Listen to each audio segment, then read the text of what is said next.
নদীতে কোরাল হারানো সেই সৎ কাঠুরে অনেকদিন পর তার স্ত্রীকে নিয়ে বনে ঘুরতে গেল। এদিকে কাঠুরের স্ত্রী সেই নদীটিকে দেখতে চাইলো এবং নদীর ধারে গিয়ে হঠাৎ করে সে নদীর পানিতে পড়ে গেল আর ডুবে গেল।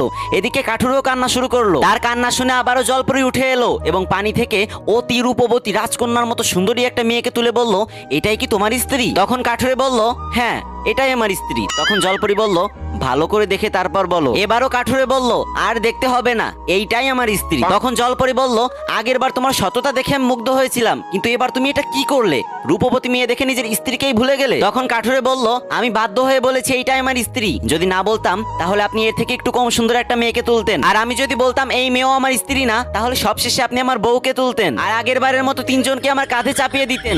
এজন্য আমি প্রথমবারই বলেছি এটাই আমার স্ত্রী। পরি সাহেবা, আমি নিতান্তই গরিব মানুষ, তিনটা বউ পালবো কিভাবে বলেন তো?